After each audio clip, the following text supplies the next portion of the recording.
Hello. इंद्रमा IAS YouTube channel से मैं सतीश 2018 का 1 से 50 तक का क्वेश्चन सॉल्व करा चुका हूँ। अब इससे 51 से 100 तक का क्वेश्चन सॉल्व कराऊंगा इसमें। अब देखिए, इससे पहले वाले भी आप वीडियो अगर नहीं देखे हैं तो वहाँ जाकर देख सकते हैं। 2004 से 2017 तक का जो सेकेंड पेपर है उस सारे पेपर को मैं सॉल्व करा चुका हूँ। चलिए तो बिना देर किए हुए इसको समझते हैं। Question number 51। क्वेश्चन नंबर 51 है आपका कि निम्नलिखित विद्वानों में से किसने अवस्थिति त्रिकोण की संरचना फ्रेम का प्रयोग करते हुए न्यूनतम परिवहन लागत अवस्थिति की अवधारणा का प्रतिपादन किए थे। निम्नलिखित विद्वानों में किसने अवस्थिति त्रिकोण की संरचना का प्रयोग करते हुए न्यूनतम परिवहन लागत अवस्थिति की अवधारणा का प्रतिपादन किया था। ऑप्शन 1 है डब्ल्यू इजार्ड, ऑप्शन दूसरा है एम के बैंडमैन, ऑप्शन तीसरा है डी एम स्मिथ, ऑप्शन चौथा है ए वेबर। तो अल्फ्रेड वेबर महोदय ने इसका प्रतिपादन किया था। न्यूनतम परिवहन लागत अवस्थिति की अवधारणा किसने प्रतिपादित की थी? अल्फ्रेड वेबर महोदय ने प्रतिपादित की थी। और किसका प्रयोग किया था उसमें? अवस्थिति त्रिकोण का। चलिए, अवस्थिति त्रिकोण को मैं एक शार्ट में बता देता हूँ क्या होता है। कहने का अर्थ है कि मान लीजिए कि दो रॉ मटेरियल है, इसे इसको R1 मान लेता हूँ, ये R2 मान लेता हूँ। रॉ मटेरियल, दो रॉ मटेरियल है और यहाँ पे एक इंडस्ट्री लगानी है, यहाँ ये मार्केट मान लेता हूँ। तो रॉ मटेरियल और मार्केट। तो ये जो रॉ मटेरियल है, ये जो कच्चा माल है, कच्चा पदार्थ है, ये जो है भार ह्रासमान होता है। जब इसका उत्पादन किया जाएगा, इससे किसी वस्तु का उत्पादन किया जाएगा R1 R2 से, तो उसके भार में ह्रास होगा। तो कहने का अर्थ ये है। और ये अलग अलग स्थानों पे मिलते हैं, एक निश्चित स्थान पे मिलते हैं। अलग अलग मतलब कि ये जो R1 और R2 है सर्वत्र समान रूप से नहीं मिलती हैं, ये एक निश्चित स्थान पर मिलते हैं। पहली शर्त मैं बताया कि ये क्या है? कच्चे माल है और भार ह्रासमान पदार्थ है। कच्चा माल और भार ह्रासमान पदार्थ। दूसरी बात ये मैं बताया कि ये स्थानिक है, एक निश्चित स्थान पर पाए जाते हैं। ठीक है। तो इसमें अगर इस परिस्थिति में आपको इंडस्ट्री की लोकेशन बतानी है, उद्योग की स्थापना करनी है, तो आप क्या करेंगे? तो इसको सॉल्व करने के लिए, इस समस्या का समाधान करने के लिए वेबर महोदय ने अवस्थिति त्रिकोण की रचना की थी। अवस्थिति त्रिकोण के आधार पर समझाया कि ये अवस्थिति त्रिकोण, यहाँ तीन देखिए, तीन नोड है ना। तो अवस्थिति त्रिकोण के आधार पर उन्होंने समझाने का प्रयास किया था। अवस्थिति त्रिकोण में समझाने का प्रयास देखिए, अब कि मान लीजिए R1 को मार्केट तक ले जाने के लिए जो दूरी तय करनी, वो दूरी है 100 किलोमीटर। ठीक है। और R2 को भी ले जाने के लिए मार्केट तक, अगर मार्केट पे आप इसको स्थापित करेंगे उद्योग को, वो भी है आपका 100 किलोमीटर। ठीक है, 100 किलोमीटर दोनों है। इसका मतलब कि R1 रॉ मटेरियल को, R2 रॉ मटेरियल, दोनों को दूरी कितनी तय करनी पड़ रही है? 100 किलोमीटर। और उसके साथ साथ ये भी है कि ये R1 R2 शुद्ध नहीं है। ये क्या है? अशुद्ध रॉ मटेरियल है, अशुद्ध कच्चा पदार्थ है। ठीक है। तो उन्होंने बताया कि जो R1 से R2, जो R1 और R2 दो रॉ मटेरियल है, R1 और R2, उसको क्या किया जाए? मार्केट के स्थान पे स्थापित न किया जाए उसका उद्योग, उसका R1 और R2 के मध्य में स्थापित कर दिया जाए जो है इंडस्ट्री को। अब ये हम मान लेते हैं कि ये जो दूरी है 100 किलोमीटर है, यह उन्होंने बताया भी था त्रिकोण में, अवस्थिति त्रिकोण में 100 किलोमीटर। और ये भी पूरी दूरी जो है 100 किलोमीटर है, R1 से R2 के बीच में 100 किलोमीटर। ठीक है। तब अगर यहाँ बीच में स्थापित कर दिया जाए उद्योग, तो R1 को 50 किलोमीटर दूरी तय करनी पड़ती है रॉ मटेरियल को, और R2 को भी कितनी दूरी तय करनी पड़ेगी? 50 किलोमीटर, क्योंकि इसके मध्य में लगाया जा रहा है। तो 50-50 किलोमीटर यहाँ पे इनको दूरी तय करनी पड़ेगी। कहने का अर्थ ये है, अब देखिए जहाँ पे R1 और R2 को दूरी तय करनी पड़ती थी, कितना यहाँ से यहाँ जाने के लिए, देखिए 100 किलोमीटर यहाँ से यहाँ गया, यहाँ से यहाँ 100 किलोमीटर गया, तो 100 और 100 कितना हो गया, 200 किलोमीटर दूरी तय करनी पड़ेगी। ठीक है, और उसके साथ साथ ये रॉ मटेरियल भी थे, मतलब इसके अब जब उत्पादन प्रक्रिया होगी तो इसमें इसका भार घटेगा।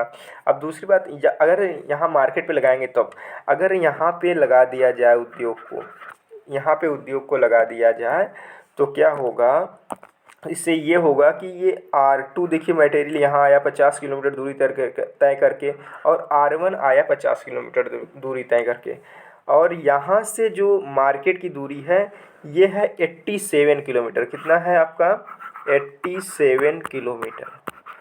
तो निश्चित तौर पे अगर आप यहाँ पे बांट देंगे तो यहाँ 50 किलोमीटर ये चला, 50 किलोमीटर R1 और R2 50-50, यानी 50 + 50 + 87, 50-50 100 हो गया, और 87 क्या हो गया, 187 किलोमीटर पूरा दूरी तय करना पड़ा।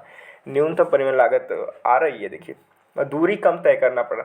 और एक बात और है, जो ये 87 किलोमीटर आप जा रहे हैं, ये 87 किलोमीटर जो जा रहे हैं वो शुद्ध पदार्थ लेके जा रहे हैं, क्योंकि R1 और R2 को ये 50 किलोमीटर जो तय किया था ये अशुद्ध पदार्थ का आपने परिवहन किया था, लेकिन यहाँ पे आप इंडस्ट्री लगाए हैं, यहाँ से शुद्ध पदार्थ यानी जो प्रोडक्ट बना है उसको लेके जा रहे हैं, तो उसका भार क्या हो जाएगा, कम हो जाएगा। भार कम हो जाएगा, इसका मतलब परिवहन भाड़ा भी कम हो जाएगा।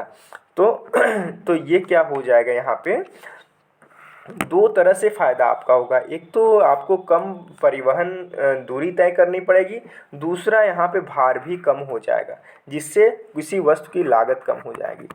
तो इस आधार पर वेबर महोदय ने इसको बताया था अवस्थित त्रिकोण के। उम्मीद है आपको बहुत अच्छे से समझ में आ गया होगा। अगर नहीं भी समझ आएगा तो पीछे एक बार और रिवर्स करके देख लेंगे तो पूरी तरह से एकदम क्लियर हो जाएगा। चलिए, तो अवस्थित त्रिकोण की संरचना का प्रयोग कर न्यूनतम परिवहन लागत अवस्थिति की अवधारणा किसने प्रतिपादित की थी, अल्फ्रेड वेबर ने। ठीक है, त्रिकोण भी मैं समझा दिया आपको बहुत अच्छे से। अब देखिएगा अगला क्वेश्चन देखते हैं कि सूची फर्स्ट को सूची सेकंड के साथ सम्मिलित करना है। एक तरफ अर्थव्यवस्था दिया है, दूसरी तरफ आपकी विशेषता दिया है उस अर्थव्यवस्था की। देखिए निर्वाह अर्थव्यवस्था, तो निर्वाह अर्थव्यवस्था में क्या होता है कि यहाँ से आप इन चारों में से एक मिला लेंगे आप, तो इसमें देखिए सामानों का अत्यल्प आदान प्रदान और बाजार की सिर्फ सीमित आवश्यकता। निर्वाह अर्थव्यवस्था में क्या होता है कि बाजार इसमें क्या होंगे, सिर्फ सीमित आवश्यकता में होंगे। ठीक है, तो निर्वाह के लिए वो की जा रही कृषि, यहाँ पे मेरे कृषि से संबंधित है ये अर्थव्यवस्था है। तो क्या होगा, सामानों का अत्यल्प आदान प्रदान क्या होगा, बहुत कम होगा, और बाजार की सीमित आवश्यकता होगी। अब देखिए वाणिज्यिक अर्थव्यवस्था है। वाणिज्यिक अर्थव्यवस्था क्या होगा इसमें, तो ए का जो है चौथा, देखिए ए से आंसर खुद ही मिल गया, एक ही से मिल गया आपको, बी का पहला हो जाएगा। वाणिज्यिक अर्थव्यवस्था, इसमें बाजार प्रतिस्पर्धा उत्पादन पद्धतियों के निर्माण में प्राथमिक बल के रूप में कार्य करती है।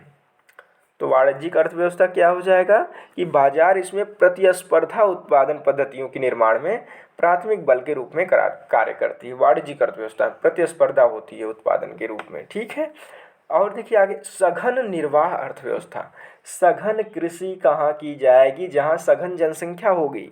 ये आपको एकदम दिमाग में बैठा लीजिए, सीधी सी बात है, कॉमन सेंस भी है कि यहाँ पे सघन जनसंख्या होगी, वहाँ पे मांग ज़्यादा होगी। मांग ज़्यादा होगी तो वहाँ पे कम क्षेत्र में अधिक वहाँ पे उत्पादन करने की आवश्यकता होगी ही होगी।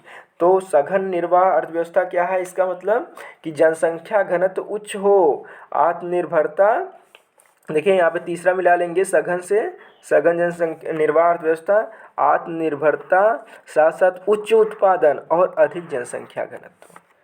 सघन निर्वाह अर्थव्यवस्था में क्या होगा कि वहाँ आत्मनिर्भरता होगी, उच्च उत्पादन किया जाएगा, और वहाँ का जनसंख्या घनत्व क्या होगा, बहुत अधिक होगा। तो ये तीसरा हो जाएगा।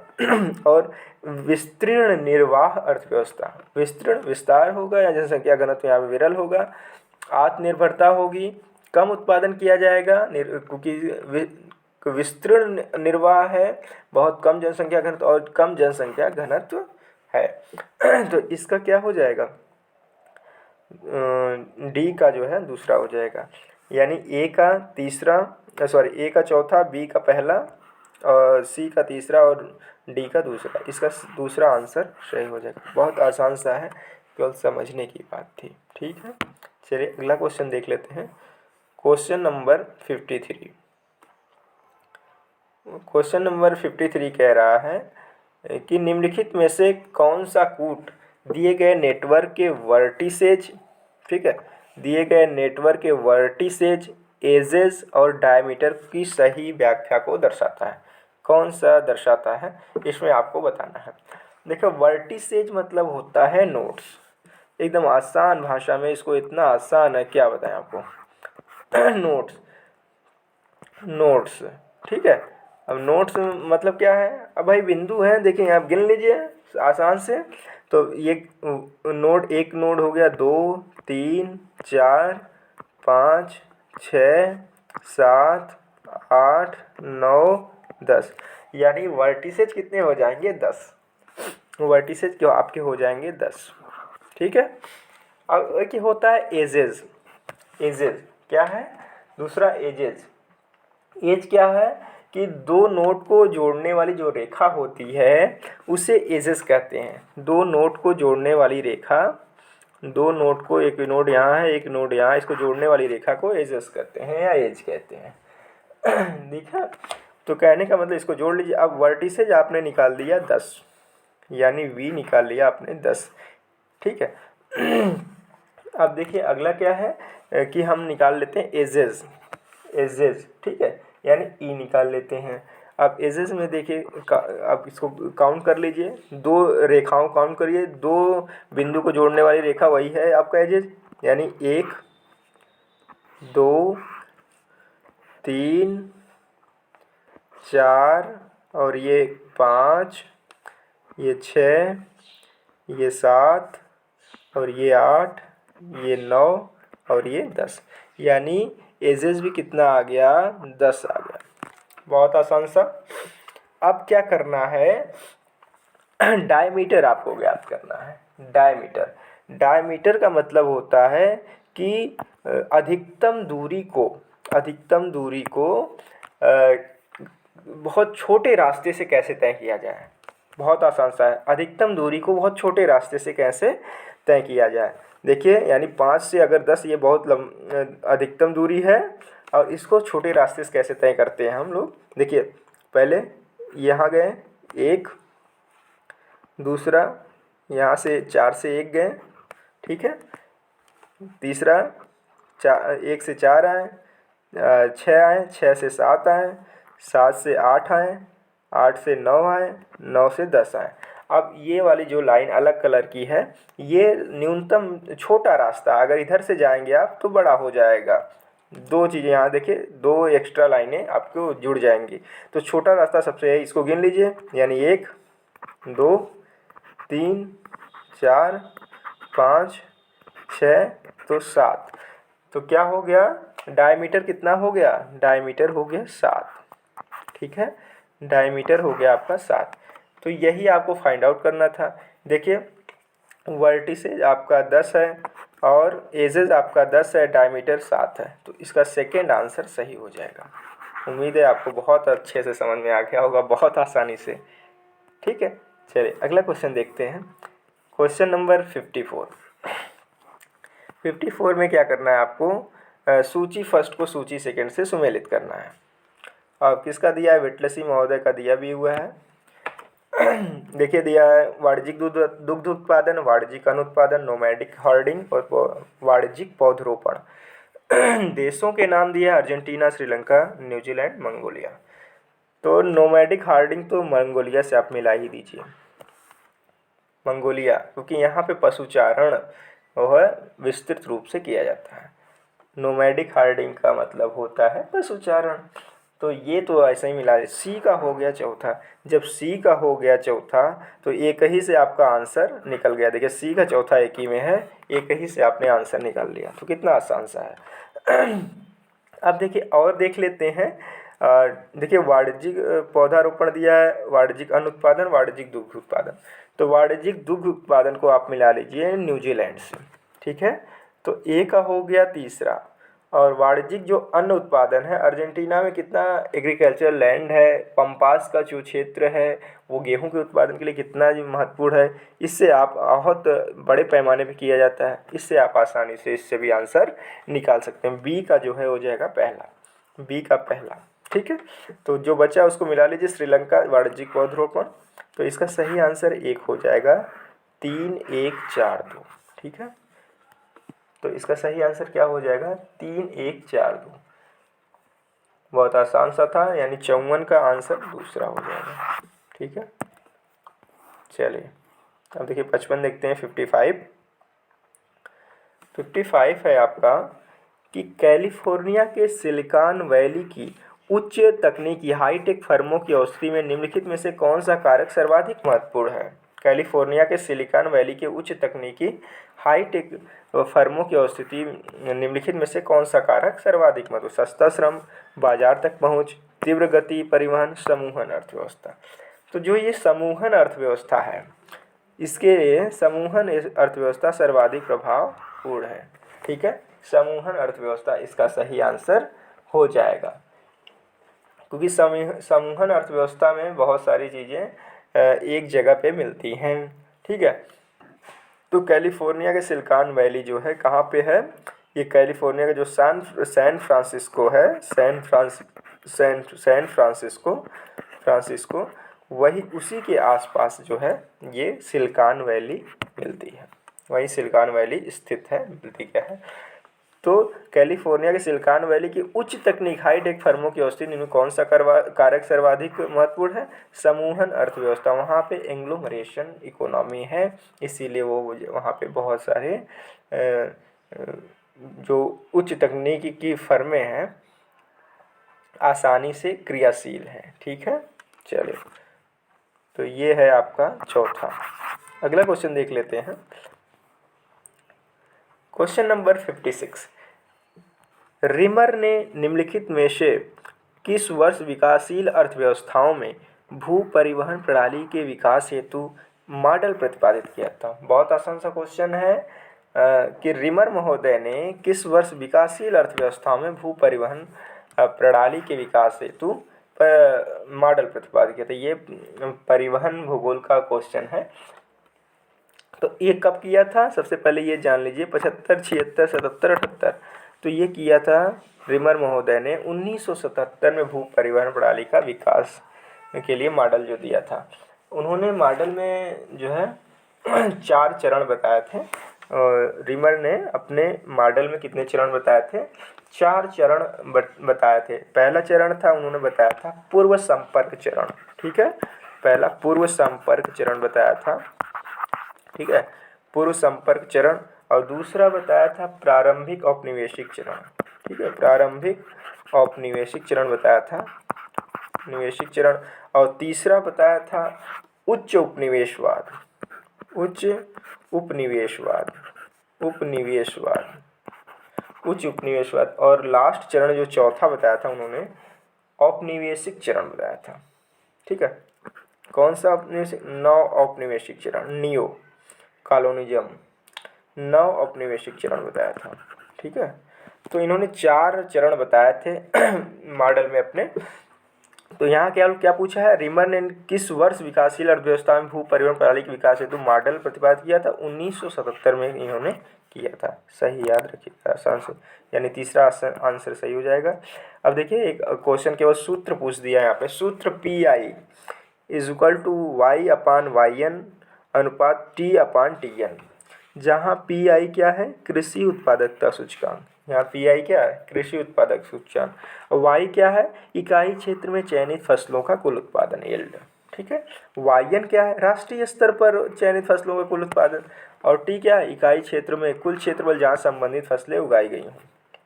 अब यन क्या है, राष्ट्रीय स्तर पर कुल भूमि क्षेत्र जहाँ संबंधित फसलें उगाई हुई हों, यानी जो उत्पादन है उसको राष्ट्रीय स्तर पर वाई एन दर्शाता है और जो क्षेत्र है उसको राष्ट्रीय स्तर पर क्या है टी एन दर्शाता है। तो इस तरह से है, उसी का अनुपात है। तो कह रहा है कि निम्नलिखित में से किसने कृषि उत्पादन स्तर की माप करने हेतु इस सूत्र का प्रयोग किया था। किसने इस सूत्र का प्रयोग किया था कि P I is equal to Y upon Y N T upon T N. Bhatia ने किया था, एनईडी ने किया था, कि बीवर ने किया था, कि सफ़ी ने। तो इस सूत्र का प्रयोग एनईडी महोदय ने किया था। ठीक है, हंगरी के प्रोफेसर थे एनईडी महोदय, उन्होंने 1964 में इसका प्रयोग किया था। कब किया था इस सूत्र का प्रयोग? कब किया था? 1964 में किया था। किसके आकलन के लिए किया था? कृषि उत्पादकता सूचकांक के आकलन के लिए किया था। ठीक है, तो इसका सही आंसर क्या हो जाएगा? दूसरा, एनईडी महोदय। ठीक है, चलिए आगे देखते हैं। क्वेश्चन नंबर 58 है देश और खनिज भंडार। इसको आपको मिलाना है। लाइबेरिया, गिनी, टोंगो, नाइजर, लोहा, यूरेनियम, फास्फेट, बॉक्साइट। तो सबसे पहले तो आप मिला लीजिए गिनी को मिला लीजिए। गिनी में क्या पाया जाता है? बॉक्साइट के खनिज भंडार बहुत पाए जाते हैं। ठीक है, गिनी में बॉक्साइट के तो बी का हो जाएगा चौथा। जब बी का हो जाएगा चौथा तो आपका आंसर निकल आया दूसरा। एक ही से आंसर आपका निकल आ गया। और देख लीजिए ए का हो जाएगा पहला। ठीक है, ए का पहला यानी लाइब्रेरी में लोहा खनिज भंडार के रूप में आ जाएगा। और सी यानी टोंगो में आपका फास्फेट आ जाएगा। गुड, फास्फेट आ जाएगा। और नाइजर में क्या हो जाएगा? यूरेनियम का भंडार हो जाएगा। तो इसको देखिए आप लोग एक आर्थिकी जो आती है, आर्थिकी, उससे आप लोग अपडेट रह सकते हैं। ठीक है, आर्थिकी से अपडेट रह सकते हैं। चलिए अगला क्वेश्चन देख लेते हैं। Question number 59। अल्फ्रेड वेबर से फिर से क्वेश्चन पूछ लिया इन्होंने। अल्फ्रेड वेबर ने अवस्थिति त्रिकोण से, देखिए आप समझाने का जो फ़ायदा है आपको यहाँ मिलने वाला है, जो मैं समझाया था। अवस्थिति त्रिकोण की अवधारणा निम्नलिखित में से किस एक शर्त को लगाया था? अब बहुत आसानी से कर दिया क्योंकि हम उसको डिटेल में बता दिए थे। अब इसको आसानी से कर दें। कह रहा है कि अवस्थिति त्रिकोण की अवधारणा में किस शर्त पर लगाया गया था? R1 और R2 दोनों सार्वभौम रूप से पाए जाते हों। बिल्कुल गलत। मैं बताया था कि सार्वभौम रूप से नहीं पाए जाते, एक निश्चित स्थान पर पाए जाते हैं। R1 नियत हो परंतु R2 प्रत्येक जगह पाया जाता हो और दोनों शुद्ध हों। बिल्कुल गलत बात। मैं बताया था कि R1 और R2 एक निश्चित स्थान पर पाए जाते हैं और कोई भी शुद्ध न हो। दोनों क्या होंगे? अशुद्ध होंगे। दोनों रॉ मटेरियल होंगे। ठीक है, और R1 और R2 दोनों नियत तथा शुद्ध हों। ये तो बिल्कुल सही है। शुद्ध, नियत और शुद्ध तो हो। शुद्ध ना हो ये भी गलत हो जाएगा। ठीक है, शुद्ध न हो, नियत तो है यहाँ पे लेकिन शुद्ध न हो। R1 और R2 दोनों नियत तथा घटता हो। उसका भार जो है उत्पादन प्रक्रिया में घटता हो। बताया था कि नहीं कि इसका जो है R1 और R2 जब यहाँ से यहाँ पे लेके आएंगे तो वहाँ पे क्या होगा? उत्पादन होगा। उत्पादन प्रक्रिया में इसका भार घटेगा और भार घट के एक बार 87 किलोमीटर आप तय करेंगे। तो R1 और R2 दोनों कच्चा माल है। तो क्या होगा कि किस शर्त को लगाया था इन्होंने त्रिकोण में कि R1 और R2 जो रॉ मटेरियल हैं वो दोनों क्या हों? दोनों नियत तो हों, उसके साथ साथ ये अशुद्ध भी हों। R1 और R2 क्या हो? नियत हों, एक निश्चित स्थान में पाए जाते हों लेकिन अशुद्ध भी हों। तो इसका चौथा आंसर सही हो जाएगा। चलिए क्वेश्चन नंबर 60 देखते हैं। कह रहा है कि सूची फर्स्ट को सूची सेकंड से सुमेलित कीजिए। अर्थव्यवस्था का क्षेत्र है, गतिविधियां हैं। तो प्राथमिक क्या हो जाएगा? कृषि यानी पर्ल कल्चर, और यानी ए का हो जाएगा जब तीसरा तो हो जाएगा आपका आंसर निकल गया एक से ही। तो बहुत आसानी से इसका आंसर आप निकाल सकते हैं। द्वितीय क्या हो जाएगा? सूत कताई को ले लीजिए क्योंकि सूत को दूसरे फार्म में बदला जा रहा है। बताया था प्राथमिक क्रिया है, जो दूसरी क्रिया क्या है? प्राथमिक क्रिया के जो कार्य किया गया उसी का रूप परिवर्तन करे तो दूसरा का सूत कताई हो गया। और यानी बी का हो जाएगा चौथा, और तृतीय क्या हो जाएगा, सेवाएं जो परिवहन होता है, परिवहन के अंतर्गत चाहे रेल हो, चाहे सड़क परिवहन हो, चाहे वायु परिवहन, तो सब किस में आ जाएंगे, तृतीयक सेवाओं में आ जाएंगे। चतुर्थक क्या हो जाए, जो आप कर रहे हैं, रिसर्च करना चाह रहे हैं या करने जा रहे हैं या कर रहे हैं, तो ये क्या हो जाएगा, चतुर्थक क्रिया में आता है। ठीक है, तो इसका सही आंसर दूसरा हो जाएगा, 60 का दूसरा आंसर सही हो जाएगा। चलिए अगला क्वेश्चन देख लेते हैं, क्वेश्चन नंबर 61। निम्नलिखित में से किस पुस्तक या कृति में मैकिंडर ने 1919 में अपने सिद्धांत पाइवाट एरिया का हार्टलैंड के रूप में पुनः नामकरण किया था। पाइवाट एरिया यहाँ पे लिख दिया, कोई दिक्कत नहीं है, आप समझ जाएंगे। तो किस बुक में कहा रहा है, world war and geography, the democratic ideals and reality, the round world and the winning of the peace, foreign affairs. तो बहुत आसान सा है, इसका आंसर जो है कि the democratic ideas and reality, the democratic ideals and reality. ठीक है, तो ये 1919 में ये पुस्तक आई थी। इसमें पाइवाट एरिया जो था, पाइवाट एरिया को हार्टलैंड के रूप में पुनः नामकरण इन्होंने किया था। किस पुस्तक में, the democratic ideals and reality. ठीक है, इसका सही आंसर दूसरा हो जाएगा। चलिए क्वेश्चन नंबर 62 देख लेते हैं कि राज्य का निर्माण जैव सिद्धांत निम्नलिखित में से किसके द्वारा प्रतिपादित किया गया था। बहुत फेमस क्वेश्चन, सब लोग जानते हैं, रेडजेल, मैकिंडर, इसाइया वुमन, हाउसहोफर। तो आप इसका सही आंसर क्या हो जाएगा, रेडजेल महोदय द्वारा प्रतिपादित किया गया था राज्य निर्माण का जैव सिद्धांत। चलिए 63 देखते हैं। पुस्तक जाग्राफी ऑफ पीस निम्नलिखित में किसकी रचना है। जाग्राफी ऑफ पीस किसने लिखी, महान ने लिखी, कहीं महान मिल जाएगा आपको, स्पाइकमैन लिखी, हाउसहोफर में रेडजेल ने की। तो किसने लिखी थी, स्पाइकमैन महोदय ने लिखी थी जाग्राफी ऑफ पीस। तो इसका सही आंसर क्या हो जाएगा, जाग्राफी ऑफ पीस का दूसरा, यानी 63 का दूसरा आंसर सही हो जाएगा। चलिए अगला क्वेश्चन देख लेते हैं 64 कि अपने आकार के अनुसार चिली निम्नलिखित में से किस श्रेणी के अंतर्गत आता है। चिली किस श्रेणी के अंतर्गत आता है, संहत और दीर्घित, दीर्घित, खंडित और दीर्घित और खंडित। जब इसका चित्र आप देखेंगे, साउथ अमेरिका वाला चित्र देखेंगे, तो चिली जो है क्या है, एक इस तरह से जो है, यहाँ पे चिली जो है दीर्घित है, एलोंगेटेड है, और खंडित है, फ्रेगमेंटेड भी है। ठीक है, तो ये किस में आ जाएगा आपका, खंडित और दीर्घित दोनों में आ जाएगा। यह आकार के अनुसार पे पूछा है। तो इससे हालांकि यहाँ पे प्रशासन करने में बहुत दिक्कत होती है इस तरह के देशों में, जैसे वियतनाम भी इस तरह का देश है, और यहाँ पे अलग होने की बात भी होती है, उत्तरी अलग हो जाए, दक्षिणी अलग हो जाए। तो इस तरह से, क्योंकि वियतनाम में अमेरिका और कुछ देश तो लग चुके थे कि उसका उत्तरी वियतनाम और दक्षिणी वियतनाम में, आप जाके वियतनाम का मैप देखिएगा, लग गए थे कि उसको कैसे अलग कर दिया जाए अपने फ़ायदे के लिए। भाई दक्षिण भाग जो है समुद्र से लगा हुआ है, उसको अलग कर दिया, उसको अपने बहला फुसला के अपनी तरफ कर लिया जाएगा। तो इस तरह से असफल प्रयास किए जा चुके हैं, तो प्रशासन में तो दिक्कत होती है। तो ये चिली किस में आएगा, खंडित और दीर्घित में आएगा। चलिए अगला क्वेश्चन देख लेते हैं, क्वेश्चन नंबर 65 निम्नलिखित में से कृतियाँ निम्नलिखित में से किसकी कृतियों में राजनीतिक भूगोल का विदेश नीति के साथ संबंध प्रतिष्ठित किया गया है। ये मैं बताया था, फिर से क्वेश्चन आ गया, देखिए, Adolf Hitler, Friedrich Ratzel, Mackinder, Karl Haushofer. बताया था, आसानी से आप कर लेंगे। कार्ल हाउसहोफर के प्रत्येक कृति में देखेंगे आप, विदेश नीति का जो है उसमें जिक्र मिलेगा। तो इसका सही आंसर क्या हो जाएगा, चौथा, कार्ल हाउसहोफर। राजनीतिक भूगोल का विदेश नीति के साथ संबंध किसने प्रतिष्ठित किया है, कार्ल हाउसहोफर ने किया है। तो 65 का चौथा आंसर सही हो जाएगा। चलिए 66 है, अब सूची फर्स्ट को सूची सेकंड सुमेलित करना है। आसान देश राजभाषा दिया हुआ है।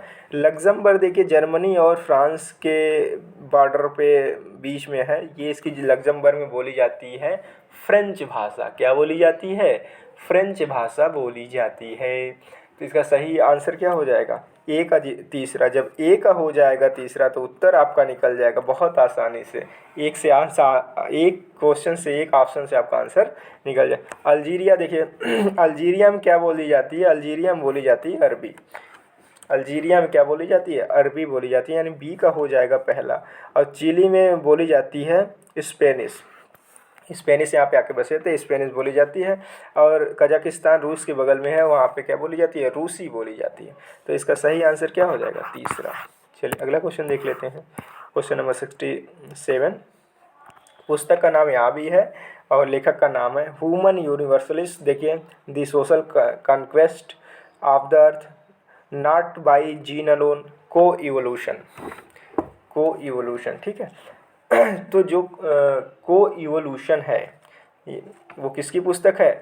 W.H. डरहम की पुस्तक है। किसकी पुस्तक है को इवोल्यूशन? W.H. डरहम। देखिए यहाँ पे पहले पे है W.H. डरहम। तो जब डी का हो गया पहला, तो तीसरा आंसर इसी से एक ही ऑप्शन से आप निकाल लिए हैं। डी का हो गया पहला, तो एक ही आंसर ऑप्शन से आप जो है इसका आंसर निकाल लिए हैं। आगे भी इसको आगे बढ़ा देते हैं। तो not by gene alone, not by gene alone किसकी पुस्तक है? यानी सी का हो जाएगा चौथा, पीटर जे रिचर्डसन की। तो नॉट बाई जीन अलोन किसकी पुस्तक है? पीटर जे रिचर्डसन की, ठीक है, पीटर जे रिचर्डसन की। चलिए अगला देख लेते हैं कि the social conquest of the earth, the social conquest of the earth किसकी पुस्तक है? एडवर्ड ओ विल्सन की। किसकी पुस्तक है? एडवर्ड ओ विल्सन की। और लास्ट में बचा क्या? ह्यूमन यूनिवर्सल्स ब्राउन की पुस्तक है। देखिए डोनाल्ड ई ब्राउन है भाई, डोनाल्ड ई ट्रंप नहीं है, यहाँ पे डोनाल्ड जाग्रफी में जो ये पुस्तक है ये किसने लिखी है? ह्यूमन यूनिवर्सल, डोनाल्ड ई ब्राउन। तो इसका सही आंसर हो जाएगा तीसरा 67 का तीसरा आंसर सही हो जाएगा, ह्यूमन यूनिवर्सल। ये याद रखिएगा, डोनाल्ड ई ब्राउन इम्पॉर्टेंट है। चलिए अगला क्वेश्चन देख लेते हैं। कह रहा है कि भारत सरकार द्वारा मान्यता प्राप्त भाषाओं की संख्या कितनी है? मान्यता प्राप्त, बहुत आसान सा क्वेश्चन जो है हमेशा उससे पढ़ते आ रहे हैं। 20, 21, 22, 23, तो कितनी भाषाएं हैं? 22, ठीक है। अनुसूची में कितनी भाषाएं हैं? 22 भाषाएं हैं। बहुत आसान सा क्वेश्चन था। चलिए अगला क्वेश्चन देख लेते हैं। क्वेश्चन नंबर 69 में देखिए क्या है। धार्मिक समुदाय और जनसंख्या प्रतिशत जो है 2011 के अनुसार दिया है कि जो धार्मिक समुदाय है उनका कितना प्रतिशत, जैसे भारत में की बात किया है यहाँ पे, आप ध्यान रखिएगा। ये आपको समझना भी पड़ेगा। तो भारत में सबसे ज़्यादा कौन पाया जाता है? ईसाई पाया जाता है, बौद्ध की, सिख की, जैन। तो सबसे ज़्यादा जो पाए जाते हैं वो पाए जाते हैं ईसाई। तो जब एक का हो गया पहला, तो आंसर आप एक ही ऑप्शन से निकाल लेंगे, क्योंकि ए के पहले में और कोई नहीं है। सॉरी, एक यहाँ पे उससे ज़्यादा परसेंटेज इनका है। देखिए यहाँ पे ईसाई का ए का तीसरा हो जाएगा, ए का तीसरा। ठीक है, क्योंकि यहाँ पे 2%, हम क्या बताएं कि सबसे ज़्यादा कौन है? ईसाई हैं। तो जब सबसे ज़्यादा जब ईसाई हैं तो 2.3% क्या हो जाएगा? ए का हो जाएगा तीसरा, तब भी आपका आंसर निकल गया। देखिए ए का हो गया तीसरा, तो ये तीसरा आंसर हो जाएगा। तो तीसरा। अब देखिए, अब दूसरे स्थान पे कौन है? दूसरे स्थान पे सिख पाए जाते हैं, सिख। तो सिख में यहाँ पे देख लीजिए 1.7% सिख पाए जाते हैं दूसरे स्थान पे। सबसे ज़्यादा ईसाई हैं भारत में, फिर उसके बाद सिख हैं, फिर उसके बाद बौद्ध हैं, फिर उसके बाद बौद्ध का मतलब 0.7% बौद्ध पाए जाते हैं। अब जैन कितने पाए जाते हैं? 0.4%। तो इसका सही आंसर क्या हो जाएगा? देखिए ए का तीसरा, बी का चौथा, तो इसका सही आंसर हो जाएगा तीसरा। 69 का तीसरा आंसर सही हो जाएगा। सबसे अधिक पाए जाएंगे ईसाई, फिर दूसरे पाए जाते हैं सिख, तीसरे पाए जाते हैं बौद्ध, चौथे पे जैन। चलिए तीसरा आंसर हो गया इसका सही। अगला क्वेश्चन देखते हैं। भारत की नार्डिक जाति, जो भारत की नार्डिक जाति है, प्रजाति है, रेस के पास निम्नलिखित में से कौन सी विशेषता होती भाई? कौन सी विशेषता है? कि लंबा कद है, गोल चेहरा है, या मध्यम कद है, गोल चेहरा है, कि मध्यम कद लंबा चेहरा है, कि लंबा कद लंबा चेहरा है? जो ये नार्डिक प्रजाति है ना, ये जो है जो यूरोप में पाई जाती है, काकेसाइड प्रजाति, उसी की उपजाति है। काकेसाइड प्रजाति पाई जाती है ना, काकेसाइड प्रजाति उसी की उपजाति है, काकेसाइड प्रजाति उपजाति है। और इसका जो है लंबा कद होता है, लंबे सिर होते हैं और लंबा चेहरा होता है। ठीक है, तो इसे इस तरह से आप बहुत आसानी से याद कर सकते हैं। जो काकेसाइड प्रजाति की उप प्रजाति है नार्डिक, तो इसके जो लोग होते हैं नाड़ी के, इसका जो चेहरा होता है ये लंबा होता है, इसके कद लंबे होते हैं, लंबे सिर होते हैं, ठीक है, ये सब इसकी विशेषता होती है। तो इसका सही आंसर हो जाएगा चौथा। चलिए अगला क्वेश्चन देख लेते हैं। क्वेश्चन नंबर 71, ठीक है, 71 देखते हैं कि किसी विकास प्रक्रिया को करने के लिए चयन सूचकांकों के बारे में कौन सा कथन सही नहीं है। कौन सा कथन सही नहीं कहा है विकास प्रक्रिया को करने के लिए निम्न की सूचकांकों में कौन सा सही नहीं है। यहाँ पे याद रखिएगा नहीं है पूछा, 3 तो सही है, 1 तो नहीं है, नहीं वाला छांट लीजिए। तो कह रहा है इनपुट सूचकांक और आउटपुट सूचकांक का चयन अवश्य किया जाना चाहिए। दूसरा ऑप्शन है नकारात्मक और सकारात्मक सूचकांकों को एक दूसरे के साथ नहीं मिलाया जाना चाहिए। तीसरा दिया है सूचकांक निश्चित रूप से अध्ययन में परिभाषित विकास की अवधारणा से निकलना चाहिए। और चौथा दिया है आय और व्यय सूचकांकों को एक दूसरे के साथ मिलाया जा सकता है। बिल्कुल गलत, यही आपका इनका आंसर है, यही आपका आंसर सही हो जाएगा, क्योंकि आय और व्यय के सूचकांकों के साथ एक दूसरे के साथ मिलाया जा सकता है, इसमें दिया है, इसको एक दूसरे के साथ मिलाया नहीं जा सकता। तो इसका सही आंसर क्या हो जाएगा, चौथा, ठीक है, इसका चौथा आंसर सही हो जाएगा। आय और व्यय सूचकांकों को एक दूसरे के साथ मिलाया नहीं जाता, ठीक है, चौथा आंसर सही हो जाएगा। चलिए 72 देख लेते हैं। शहर का नाम दिया है, योजना बनाए जाने की अवधि कब बनाया गया ये शहर। देखिए कांचीपुरम है, ये तो प्राचीन काल का है, ठीक है। जब ए का हो गया चौथा तो आपने आंसर भी निकाल लिया चौथा, ठीक है, ए का चौथा देखिए एक ही में है। जैसलमेर कब का है भाई, जैसलमेर कब का है, औपनिवेशिक काल का है या जो है मध्यकाल का है। इसको मिला लीजिए, औपनिवेशिक सॉरी मध्यकाल को इसको मिला लीजिए, ठीक है, मध्यकाल। और कोडाई कनाल जो है, कोडाई कनाल कब का है, कोडाई कनाल आपका औपनिवेशिक काल का है। और भिलाई स्वतंत्रोत्तर काल का है, स्वतंत्रता के बाद ही स्थापित किया गया शहर है, ठीक है। तो ये हो जाएगा आपका चौथा आंसर, इसमें सही हो जाएगा। आसान सा क्वेश्चन था। सूची फर्स्ट को सूची सेकंड से सुमेलित करने के बाद देखिए अब कथन और कारण क्वेश्चन आ गया। कह रहा है कि अभिकथन में कि 1947 में हुए भारत विभाजन से देश में टाउन प्लानिंग गतिविधियों को बल मिला। विभाजन हुआ देश का 1947 में, तो देश में टाउन प्लानिंग की गतिविधियों का बल मिला। अब कारण क्या, तर्क क्या दे रहा है अपना कि विस्थापित लोगों के पुनर्वास और उन्हें रोजगार के अवसर मुहैया कराने के कार्य में नगर नियोजकों, ठीक है, विस्थापित लोगों के पुनर्वास और उन्हें रोजगार अवसर मुहैया कराने के कार्य ने नगर नियोजकों टाउन प्लानर्स के लिए विशेषकर उत्तर भारत में नए शहर बसाने और विद्यमान शहरों में सुविधाएं मुहैया करने का अवसर प्रदान किया। तो बिल्कुल सही है, क्योंकि वहाँ पे भी हमेशा क्या होते थे, लोग पुनर्वास करते थे, विस्थापित होते थे। पाकिस्तान से कोई हिंदुस्तान जा रहा है, हिंदुस्तान से कोई पाकिस्तान आ रहा है लगातार। तो इस तरह से तो टाउन प्लान, उनको रोजगार मिलने, उनको आवास मिलना चाहिए, कहाँ रहेंगे। तो इनसे ये क्या हुआ, एक अवसर मिल गया कि भाई कैसे प्लानिंग किया जाए, नगर टाउन प्लानिंग में गतिविधियों को बल मिला कि नहीं मिला। तो ये कथन और कारण दोनों सही है, कथन और तर्क दोनों सही है, और उसकी व्याख्या भी करता है। तो इसका सही आंसर 1 हो जाएगा, ठीक है।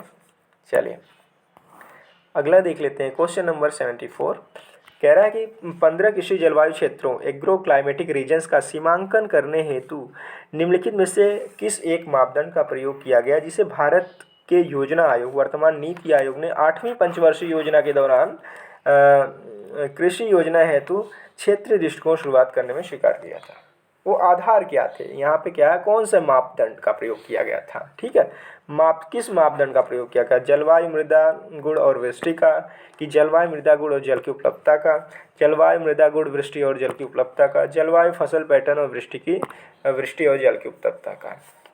देखें तो इसका जो है जल की उपलब्धता तो था ही, दूसरा वृष्टि तो था ही, ठीक है, और मृदा गुण था ही। ये 3 देखिए, और जगह में जल की उपलब्धता यहाँ भी मिल रहा है, और जलवायु तो सब में मिल रहा है। जलवायु को कहीं कहीं आपको मिल, तो इसका सही आंसर हो जाएगा जलवायु मृदा गुण वृष्टि और जल की उपलब्धता। देखिए यहाँ जलवायु, मृदा गुण, जल की उपलब्धता दिया है लेकिन वृष्टि नहीं दिया है, तो ये तीसरा आंसर सही हो जाएगा। कहीं कहीं आपको मिल जाएगा कि जलवायु के साथ तापमान मिल जाएगा। क्या मिल जाएगा? तापमान। तब भी आप उसको सही मान लीजिएगा। जलवायु में सब आ जाता है भाई, इसको ध्यान रखिएगा। तो तापमान भी उसमें आ जाता है। तो अगर दे दें कि तापमान, मृदा गुण, वृष्टि, जल की उपलब्धता, तो इसको भी आपका आंसर सही मान लेंगे। ठीक है, तो इसका तीसरा आंसर सही है। कौन सा मानदंड था? जलवायु, मृदा गुण, वृष्टि, जल की उपलब्धता। ठीक है, चलिए अगला क्वेश्चन देखते हैं। सूची फर्स्ट को सूची सेकंड से सुमेलित करना है। कह रहा है कि विद्वानों के नाम जिन्होंने आयोजना क्षेत्रों की रूपरेखा तैयार करने हेतु योजना तैयार की थी। और मेसो क्षेत्रों की क्षेत्र, बड़े क्षेत्रों की बात नहीं किया, मेसो की बात किया है उन्होंने। तो भट्ट एवं प्रकाश राव, पी सेनगुप्ता, श्री चंद्रशेखर, वी नाथ। तो भट्ट एवं प्रकाश राव जो है ये 51 मेसो क्षेत्र का प्रतिपादन किया था। कितना किया था इन्होंने? 51। तो जब ए का हो जाएगा चौथा, तो आंसर आपका निकल गया एक ही में। देखिए बहुत आसानी से आपको बता दे रहा हूँ किस तरह से आंसर आपको निकालना है। कि विद्वान तो बनना है, एग्जाम निकालना तो अलग बात है। एक तो एग्जाम तो निकाल लीजिए बहुत जल्दी से। ठीक है, तो ए का हो जाएगा चौथा। और बी देखिए, पी सेनगुप्ता महोदय ने उसका उप जो क्षेत्र थे, मेजो रीजन थे, कितने थे? 42 थे। तो बी का हो जाएगा पहला। और सी एस चंद्रशेखर, इन्होंने 35, यानी 13 बृहद थे और 35 मध्यम थे। इन्होंने 35। अब बचा कितना? वी नाथ का क्या हो जाएगा? 48। तो इसका 75 का कौन सा आंसर हो जाएगा? चौथा आंसर सही हो जाएगा। इसको याद कर लीजिए ठंडे दिमाग से, बहुत आसानी से 2 नंबर आप लेके चले आएंगे। चलिए, इम्पोर्टेंट है, कई बार पूछा जाता है। चलिए अगला क्वेश्चन देख लेते हैं। योजना प्रयोजन हेतु राष्ट्रीय राजधानी क्षेत्र की रूपरेखा तैयार करने हेतु निम्नलिखित में से किस मापदंड का प्रयोग किया गया? तो राष्ट्रीय राजधानी एनसीआर जो है, एनसीआर नेशनल कैपिटल रीजन, राष्ट्रीय राजधानी क्षेत्र की रूपरेखा तैयार करने हेतु निम्नलिखित में किस मापदंड का प्रयोग किया गया? पहला, प्रकार्यात्मक एकता और भू आकृतिक विशेषता। दूसरा, प्रकार्यात्मक एकता और प्रशासनिक संलग्नता और जनसांख्यिकी विशेषता। और तीसरा दिया है प्रकार्यात्मक एकता, प्रशासनिक संलग्नता और दिल्ली से दूरी। और चौथा दिया है प्रकार्यात्मक एकता, भू आकृतिक और जनसांख्यिकी विशेषता। भू आकृतिक और जनसांख्यिकी विशेषता तथा प्रशासनिक संलग्नता। गुड, तो ये चौथा आंसर इसका सही हो जाएगा। देखिए प्रकार्यात्मक एकता तो सब में दिया है, ठीक है, लेकिन जो जनसांख्यिकी विशेषता है केवल यहाँ पे दिया है जनसांख्यिकी विशेषता, यहाँ पे दिया है भू आकृतिक और जनसांख्यिकी विशेषता। इसी को आपको तो ध्यान रखना है कि यहाँ पे भू आकृति का भी ध्यान में रखना पड़ता है। भू आकृतिक और जनसांख्यिकी विशेषता, प्रशासनिक संलग्नता तो है ही और इसमें भी है। देखिए दूसरे ऑप्शन में क्या है? प्रकारात्मक एकता, प्रशासनिक संलग्नता और जनसांख्यिकी विशेषता, लेकिन यहाँ भू आकृतिक विशेषता नहीं दिया है दूसरे में, इसीलिए इसका आंसर चौथे पे चला आया। तो 76 का चौथा आंसर सही हो जाएगा। चलिए अगला क्वेश्चन देख लेते हैं। क्वेश्चन नंबर 77, विकास के आयाम है, विकास के सूचकांक हैं। तो इसको आपको सूची फर्स्ट से सूची सेकंड से सुमेलित करना है। अब आर्थिक विकास का प्रति हेक्टेयर उत्पादन आप आर्थिक से मिला लीजिए, बहुत आसान सा, हमेशा पढ़ते आ रहे हैं प्रति हेक्टेयर उत्पादन कितना हुआ, किसका ज़्यादा है किसका कम है।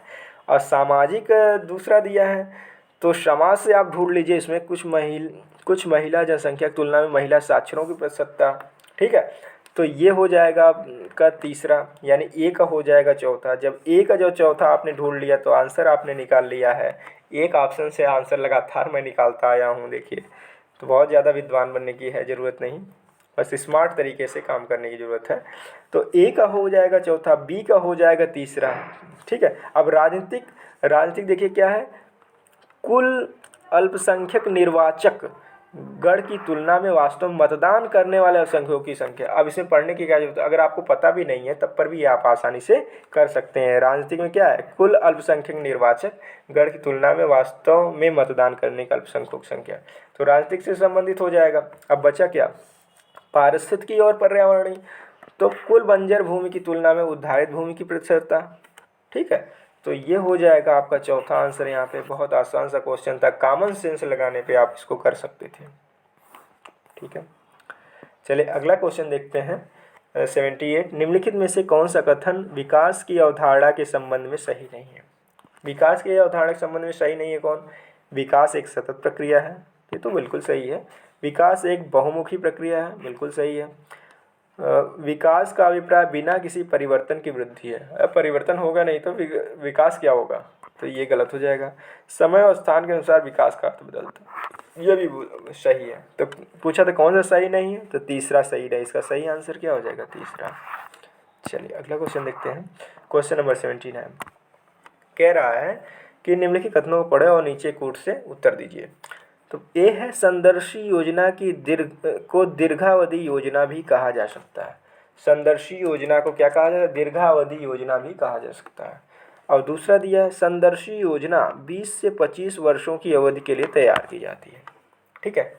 और तीसरा दिया है, संदर्शी योजना में नमनीयता नहीं होती है। संदर्शी योजना में नमनीयता नहीं होती। और चौथा दिया है, संदर्शी योजनाएं विभिन्न सोपानिक स्तरों पर योजनाओं का स्थानिक समेकन सुनिश्चित करती हैं। तो कौन सा सही है, तो ये तो बिल्कुल सही कहा है कि संदर्शी योजना को दीर्घावधि योजना कहा जाता है। बिल्कुल सही है, संदर्शी योजना को दीर्घावधि योजना कहा जाता है। ठीक है। तो संदर्शी योजना दीर्घ अवधि कर लीजिए या दीर्घकालिक योजना कह लीजिए, या इसे अनवरत योजना भी कहा जाता है। अनवरत योजना, अनवरत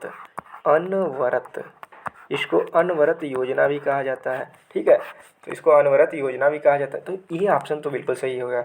जब ये सही हो गया तो यानी ये सब में दिया है। ठीक है, आगे, संदर्शी योजना 20 से 25 वर्षों की अवधि के लिए तैयार की जाती है। ये भी बिल्कुल सही है। संदर्शी योजना जो है दीर्घ काल की योजना, दीर्घावधि के 20 से 25 वर्षों के लिए तैयार की जाती है।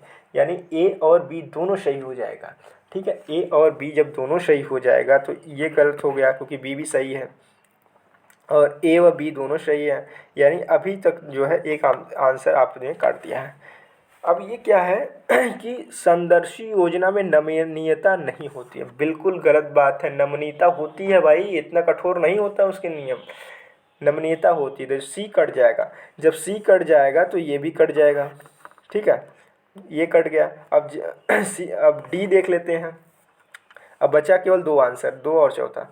संदर्शी योजना विभिन्न सोपानिक स्तरों पर योजनाओं का स्थानिक समेकन सुनिश्चित करती है।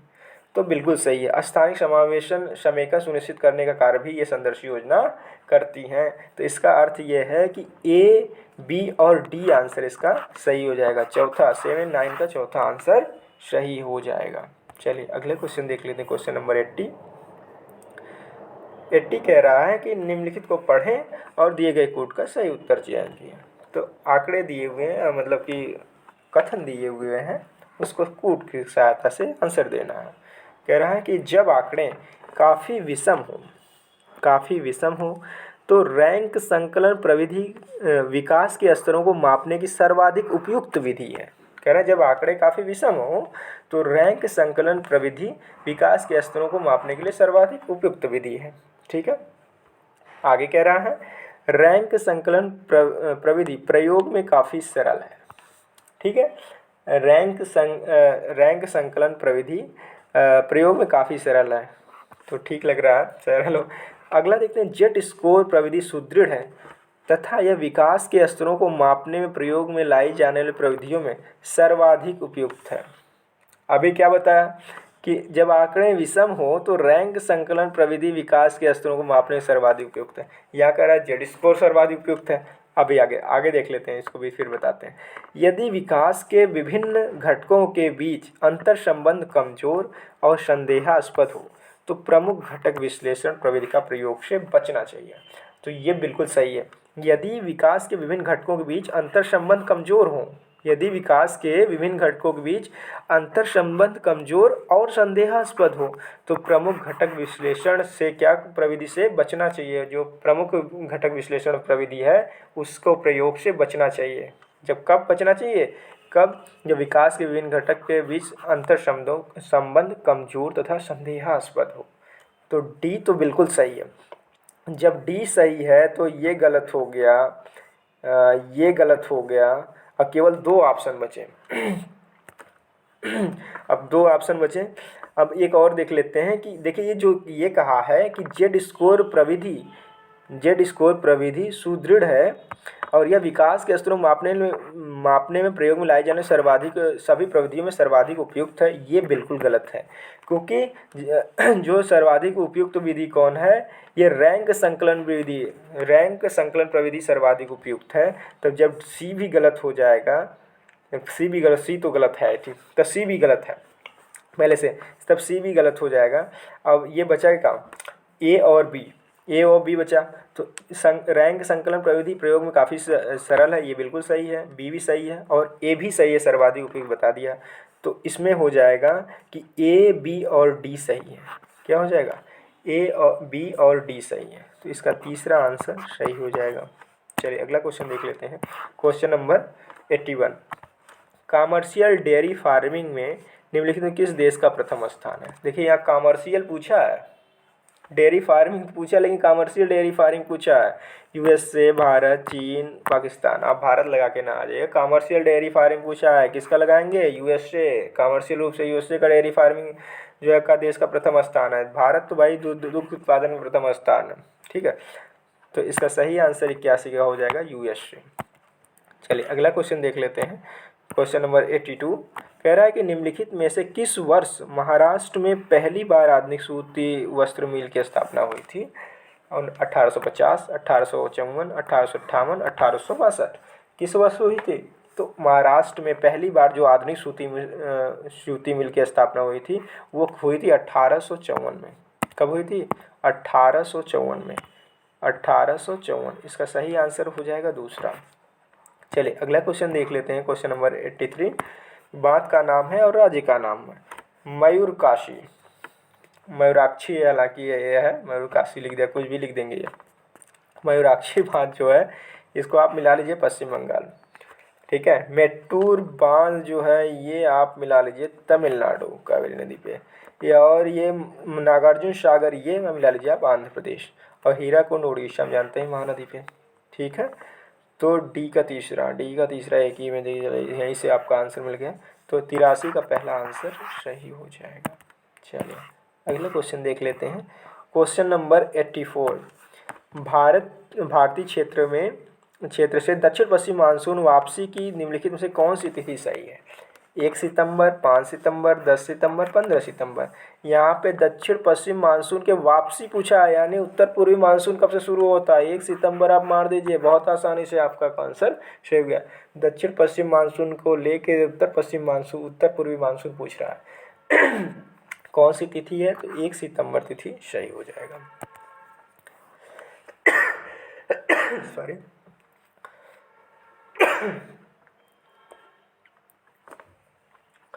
थोड़ा पानी पी लेता हूँ मैं।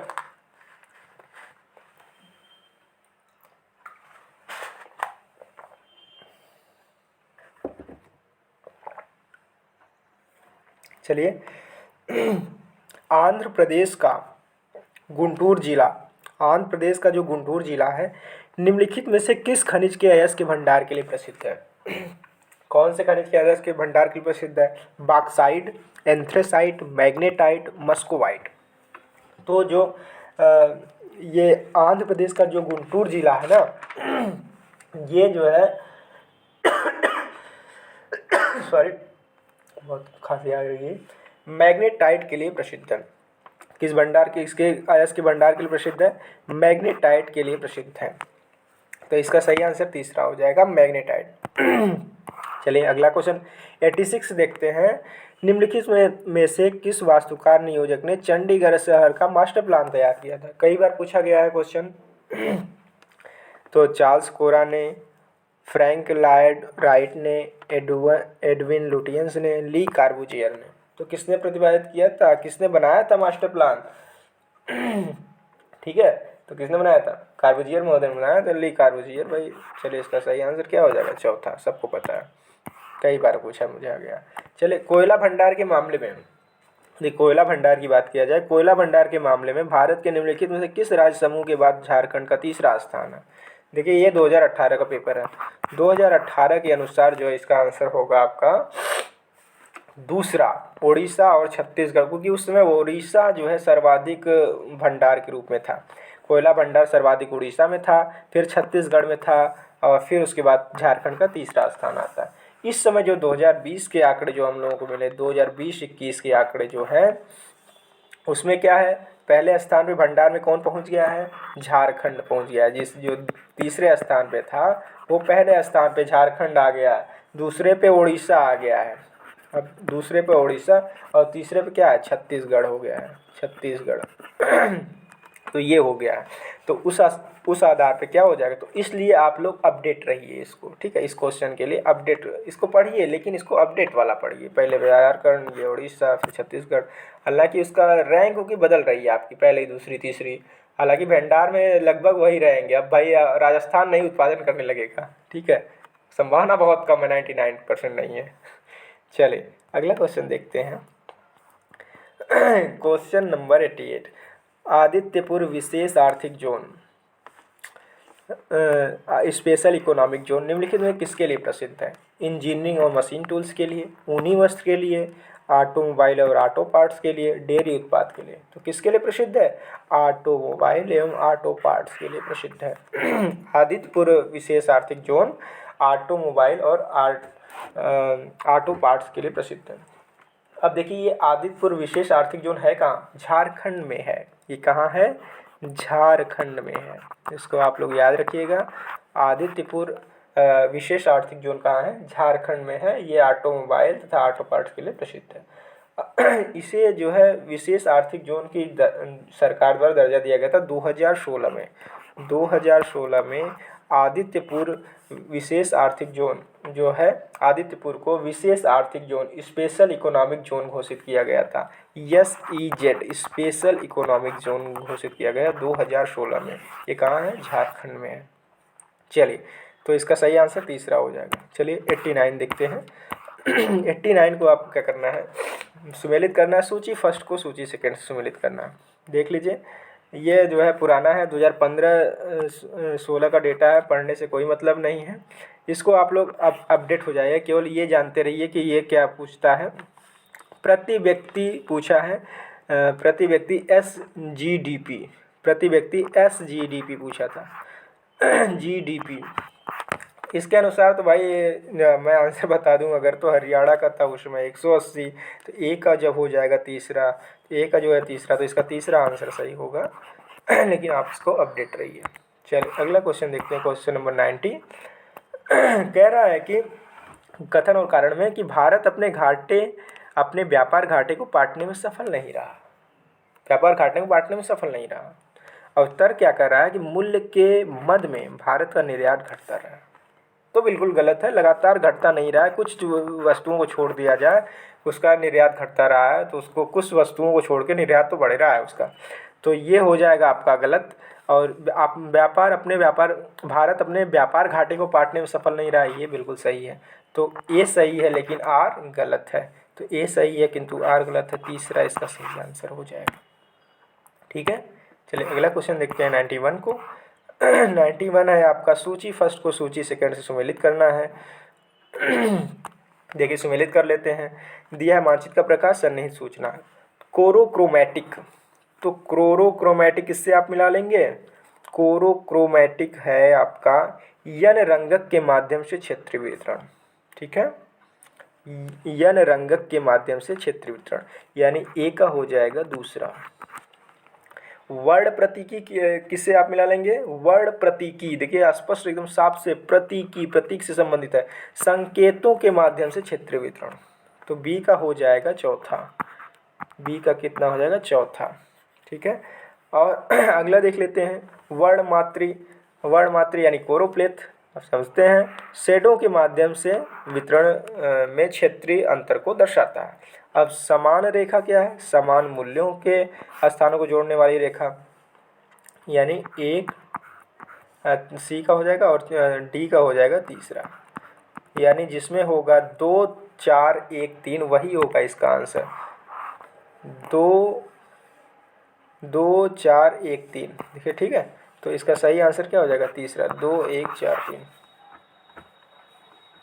तो तीसरा आंसर इसका सही हो जाएगा। चलिए अगला क्वेश्चन देख लेते हैं, क्वेश्चन नंबर 92। 92 कह रहा है कि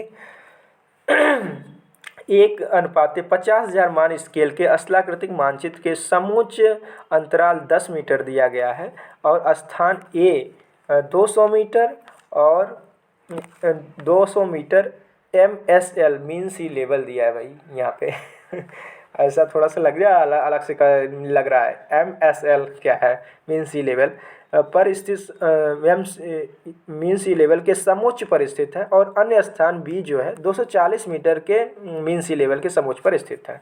तो मानचित्र ए व बी के बीच दूरी 4 सेंटीमीटर है। इस तरह ए व बी के बीच के सही प्रवणता क्या है? तो प्रवणता का सूत्र जानते हैं आप? प्रवणता बराबर क्या होता है? प्रवणता बराबर होता है ऊंचाई में अंतर बटे क्षैतिज तुल्यांक। प्रवणता का सूत्र होता है, प्रवणता बराबर होता है, प्रवणता निकालने के लिए क्या है? ऊंचाई में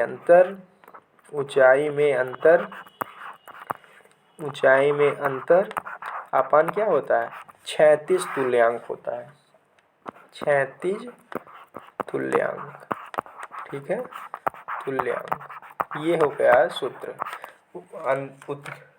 यानी ऊंचाई में अंतर, या ऊंचाई लिख देता हूँ, ऊंचाई में अंतर और क्षैतिज तुल्यांक, प्रवणता का ये सूत्र होता है। ऊंचाई में अंतर अपान क्षैतिज तुल्यांक, ये प्रवणता ज्ञात करना है। अब देखिए दिया है ऊंचाई में अंतर कैसे निकालें। जो ए स्थान है वो 200 मीटर मीन सी लेवल से है और बी स्थान 240 मीटर है।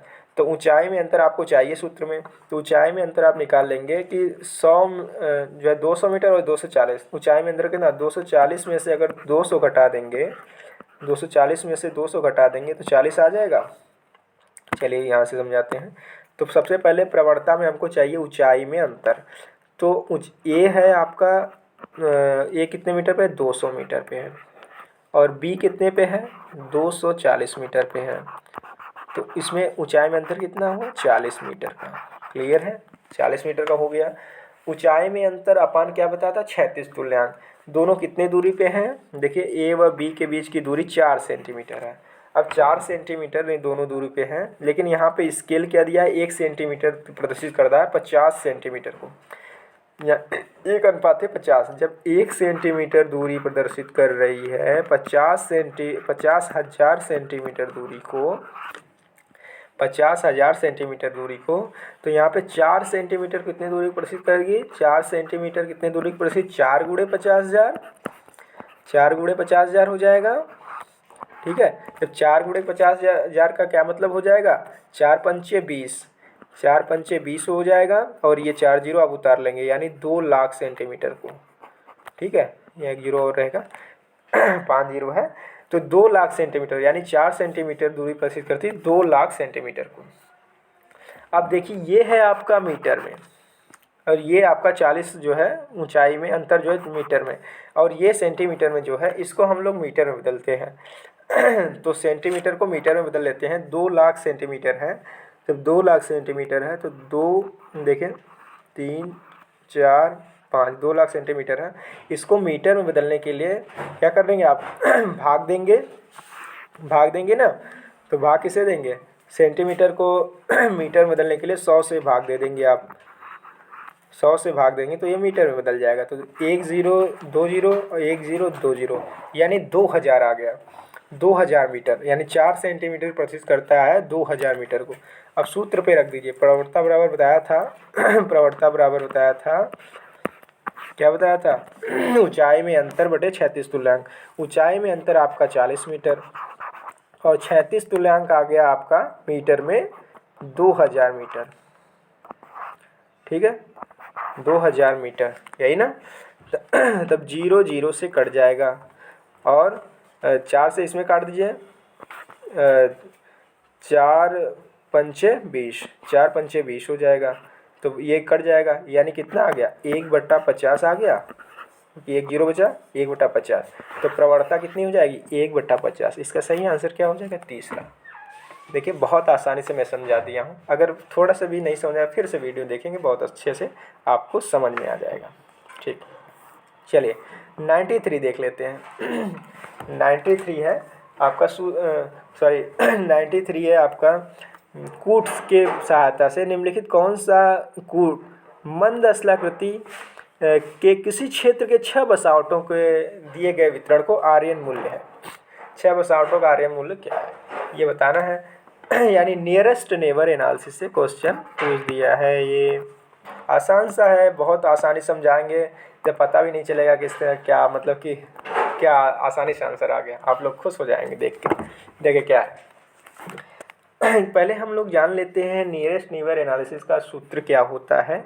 तो सूत्र पहले मैं बताता हूँ। तो आर्यन इज इक्वल टू क्या होता है, डी ओ, यहाँ ऑब्जर्वेड है डी का मतलब, डी ओ अपान 0.5 या 1/2 भी कर सकते हैं, 0.5 अंडर रूट जो है a by N, under root A by n. यहाँ पे जो डी ओ है वो औसत अवलोकन नज़दीकी पड़ोसी दूरी है, या ऑब्जर्वेड है नज़दीकी पड़ोसी दूरी है औसत अवलोकित जो आप करेंगे। और ए क्या है यहाँ पे, ये क्या है यहाँ पे, अध्ययन करने वाले का जो क्षेत्रफल है, यानी ये जो है पूरा क्षेत्रफल, ये देखिए 5 किलोमीटर इधर है और ये 7 किलोमीटर इधर है। तो ये क्षेत्रफल क्या है, लंबाई गुणे चौड़ाई, क्षेत्रफल ए क्षेत्रफल है। और यन क्या है, ये बसावटों संख्या, कितनी बसावटों संख्या है। तो ये आपका सूत्र हो गया, R N is equal to D U upon 0.5 under root A by N, under root A by N, ये आपका सूत्र हो गया। अब चलिए सूत्र मैं आपको बता दिया। अब इसको चलते हैं आगे अगले स्टेप की तरफ। तो हमने डी ओ बताया था कि औसत अवलोकन पड़ोसी दूरी है। डी ओ का मतलब बताया था सूत्र में कि औसत अवलोकन पड़ोसी दूरी है, यानी अवलोकित पड़ोसी दूरी, औसत अवलोकित पड़ोसी दूरी, अवलोकित पड़ोसी दूरी, पड़ोसी दूरी, ठीक है। और पड़ोसी दूरी में क्या, नज़दीकी, ध्यान में रखिएगा, नज़दीकी, यहाँ लिख देता हूँ नज़दीकी, औसत अवलोकित नज़दीकी पड़ोसी दूरी, ठीक है, डी यू का मतलब। अब देखिए यहाँ पे सेटलमेंट गिन लेते हैं, कितने हैं, 1 2 3 4 5 6, 6 सेटलमेंट हैं। यानी अब इसको मान लेते हैं कि ये ए है, ये बी है, ये सी है, ये डी है, ये ई है और ये एफ है, ठीक है। तो अब ए से निकटतम जो है कौन सा सेटलमेंट है, ए से निकटतम है आपका बी। कितना है निकटतम, ए से निकटतम क्या है, बी है। कितने किलोमीटर पे है, 1 किलोमीटर पे, ठीक है। अब बी का देख लेते हैं, बी से निकटतम कौन है भाई, ए ही है, क्योंकि बी से सी जो है 1.2 किलोमीटर है, लेकिन जो ए है वो 1 ही किलोमीटर है। बी से निकटतम क्या हो जाएगा, 1 किलोमीटर ए है। तो सी से निकटतम कौन है, सी से निकटतम निश्चित तौर पे सी से निकटतम ए तो होगा नहीं, सी से निकटतम हो जाएगा आपका बी, यानी 1.2 किलोमीटर, ठीक है। और डी से निकटतम कौन है, देखिए यहाँ पे डी से निकटतम, यहाँ पे आ जाएंगे डी, डी से निकटतम कौन हो जाएगा, डी से निकटतम है ई, कितना किलोमीटर, 1 किलोमीटर, ठीक है। अब ई देखिए, ई से निकटतम क्या है, अब देखिए ई से निकटतम ये हो जाएगा आपका डी ही होगा, क्योंकि ये 1 किलोमीटर है और ये 2 किलोमीटर है। तो निकटतम कौन है, ई है, ई से निकटतम हो जाएगा डी, ई से निकट, अब कितने किलोमीटर, 1 किलोमीटर। अब देखिए, अब यफ से निकटतम कौन है, यफ से निकटतम ई है, अब कोई ऑप्शन ही नहीं है। यफ से निकटतम ये कितने किलोमीटर, 2 किलोमीटर, तो ये हो गया। अब औसत देखिए, औसत निकटतम पड़ोसी दूरी, तो इसी का क्या निकाल देंगे, अब औसत निकाल देंगे, अब इसका औसत निकाल देंगे। देखिए 6 सेटलमेंट हुए, 1 2 3 4 5 6, A B C D E F, ये दूरी है, निश्चित दूरी है। अब इसका औसत निकाल लीजिए, क्योंकि सूत्र में बताया था डी ओ बराबर होता है औसत नज़दीकी पड़ोसी दूरी, तो इसका औसत निकाल देंगे, यानी औसत बराबर क्या, कुल योग बटे उसकी संख्या। तो एक, इसको जोड़ लीजिए, 1 2 3 4 5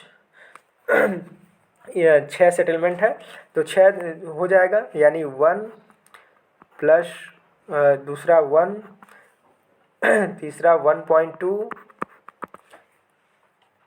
ठीक है 1.2, और चौथा डी का यानी 1, ये 3 का हो गया इधर का, और प्लस देखिए इसका जोड़ लीजिए 1 और 1 और 2, 1 + 1 + 2, ठीक है। इसमें आपको क्लियर अगर न दिख रहा हो तो मैं इधर दिखा देता हूँ, ऐसे जुड़वा देता हूँ। 1 हो गया, यहाँ पे 1 किलोमीटर ये हो गया, 2 हो गया।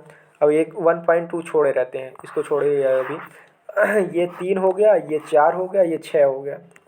यहाँ 2, एक 3, एक 4, एक 5, एक 6 और ये 7 हो गया। 1.2 है तो 7.2 हो गया। कितना हो गया? 7.2। और कितने सेटलमेंट हैं? 6। अब भाग दीजिए, कितना आ जाएगा? 6 एक कम 6 और यहाँ बचा 1 तो 12 हो जाएगा। 6 दूना 12 यानी 1.2। डी ओ क्या आ गया आपका? डी ओ आ गया 1.2। ठीक है, डी ओ आपका 1.2 आ गया। चलिए आगे बताते हैं अब। और एक सूत्र था आपका कि 0.5 ए अपान एन, उसी नहीं तो साथ में रख के बता देते हैं आपको। तो सूत्र में बताया था, यहाँ से आपको देखिए सूत्र बताया था कि आर एन बराबर डी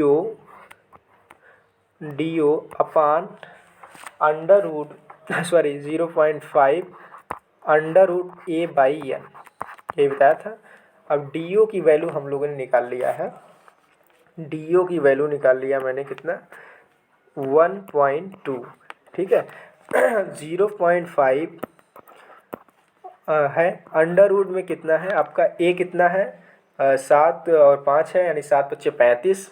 अब डायरेक्ट या तो 7 × 5 कर लीजिए, लंबाई × चौड़ाई, 7 × 35 आ जाएगा डायरेक्ट। वैसे एन कितना है? सेटलमेंट की संख्या 6 है। अब इसी को सॉल्व कर देंगे, बहुत आसानी से आ जाएगा। तो एक आध स्टेप और मैं आपको बताता हूँ। देखिए 1.2 हो जाएगा यहाँ पे, 0.5 अंडर रूट में 35/6, अंडर रूट में 35/6 का हो जाएगा, अंडर रूट में 35/6 का हो जाएगा 5.83।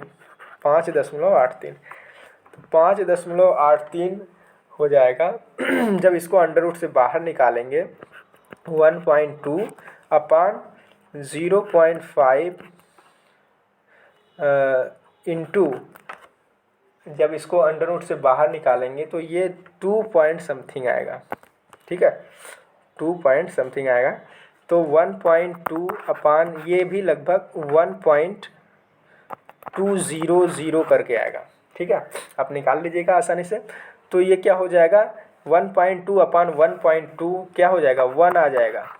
अब ऑप्शन में देख लीजिए 1 की, यानी आर एन वैल्यू कितनी आ रही है? 1 आ रही है, लगभग 1। अब देखिए 1 आ रही है, 1 किसके नज़दीक है आपका? ऑप्शन ए दिया 0.95, 1.45, 1.65, 1.86। तो 1 किसके नज़दीक? 0.95 के नज़दीक है, केवल 5 पॉइंट केवल कम है। तो इसका सही आंसर क्या हो जाएगा? पहला 0.95। तो इसका सही आंसर 1 हो जाएगा। उम्मीद करता हूँ समझ में आया। अगर नहीं समझ में आया तो फिर से देखेंगे, बहुत अच्छे से समझ में आ जाएगा, ये सब कर लेंगे आप। चलिए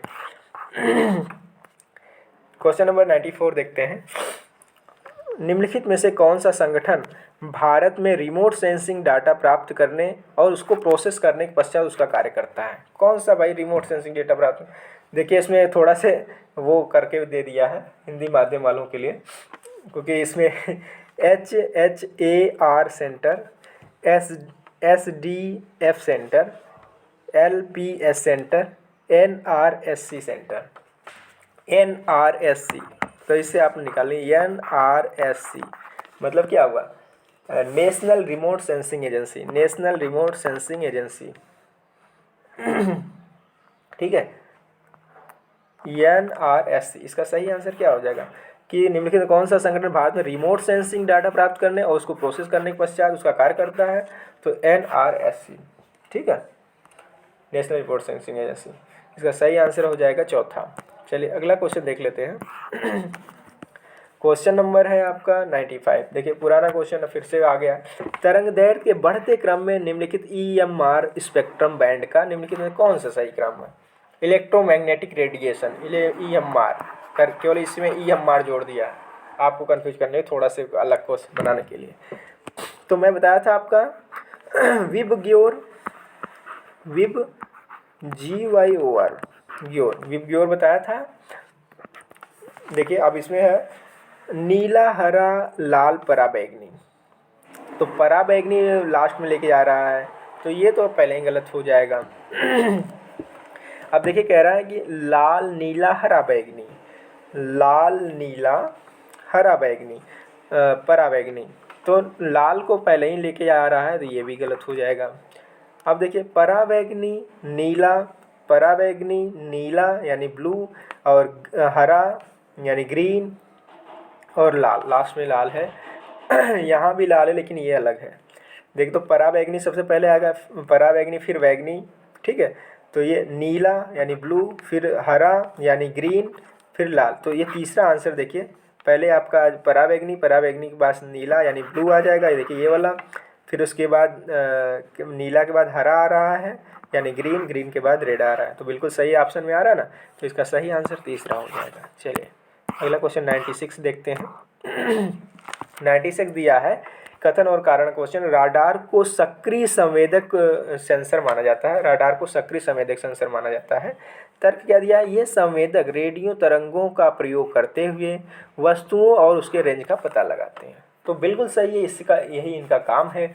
तो कथन और तर्क दोनों सही है, उसकी सही व्याख्या है, तो इसका पहला आंसर सही हो जाएगा। इंटर में आप इसको राडार के बारे में बहुत अच्छे से फिजिक्स में पढ़े होंगे, अगर नहीं पढ़े होंगे तो फिर इसमें तो पढ़े ही, रिमोट सेंसिंग वाले में। चलिए अगला क्वेश्चन 97 देखते हैं। 97 कह रहा है कि सामान्य रूप से वितरित एक समष्टि जिसकी 320 सेंटीमीटर औसत वार्षिक वृष्टि है और 20 स्थानों के एक नमूना समुच्चय का चयन किया गया है। यहाँ ध्यान रखिए किसने स्थानों का, 20 स्थानों का, 20 स्थानों का नमूना समुच्चय किया गया। नमूने की वृष्टि 250 सेंटीमीटर तथा मानक विचलन 150 सेंटीमीटर रिकॉर्ड किया गया। चयनित प्रदर्शनों के लिए निम्नलिखित कौन सा परीक्षण सही होगा?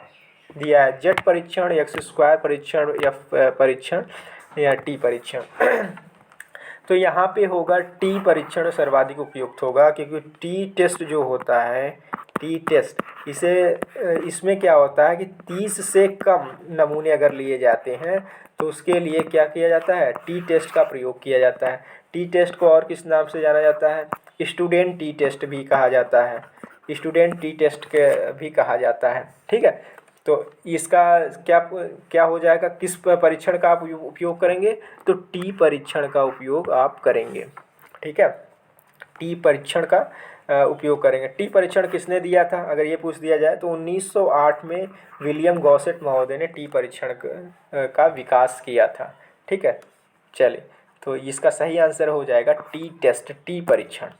98 देखते हैं कि 6 पूर्णांकों वाले यक्स सीरीज के आवृत्ति वितरण में यक्स आई का मान नहीं दिया गया है, यक्स आई को छोड़ दिया गया है।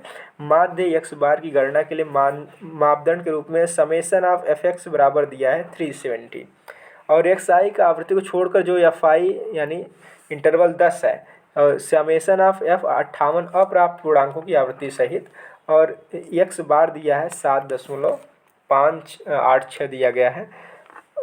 यहाँ अप्राप्त एक्स आई के लिए निम्नलिखित कौन सा पूर्णांक लगभग सही है?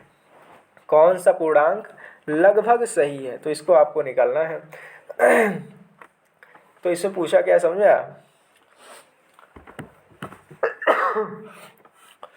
तो देखिए कह रहा है कि 6 पूर्णांक वाला सीरीज है एक, 6 पूर्णांक वाला यक्स सीरीज के आवृत्ति वितरण जिसमें यक्स आई का मान नहीं दिया गया है, यक्स आई का मान छोड़ दिया गया है। और क्या है कि माध्य यक्स की गणना के मापदंड के रूप में समेशन ऑफ एफ एक्स दे दिया है। बहुत आसानी से समेशन ऑफ एफ एक्स भी दिया है, समेशन ऑफ एफ भी दिया है, ठीक है, और यक्स बार भी दिया है। तो बहुत आसानी से आप इसका आंसर निकाल सकते हैं। चलिए देखते हैं कैसे निकालेंगे। माध्य summation of F x by F, ये जानते हैं आप। माध्य बराबर होता है, माध्य बराबर, यहाँ से बताते हैं, माध्य बराबर summation of F x by summation of F, F summation of F. तो माध्य भी दिया है कितना, माध्य दिया देखिए यहाँ पे 7.586, माध्य दिया 7.586, ठीक है। और समेशन ऑफ एफ एक्स भी दिया है, समेशन ऑफ एफ एक्स कितना दिया, 370 दिया है। और लेकिन यहाँ पे क्या है कि कह रहा है कि एक चीज़ छोड़ दिया गया है जिसका इंटरवल 10 है, ठीक है, या फाई दिया है 10। तो 370 30 लिख दिया मैं, फिर से बता देता हूँ। यानी माध्य कितना दिया था, 7.586 बराबर, या समेशन ऑफ एफ एक्स दिया है 370, लेकिन एक छोड़ दिया है जिसमें अंतराल क्या है 10 का है, तो हम मान लेते हैं उसका यक्स, तो 10 यक्स मान लेते हैं।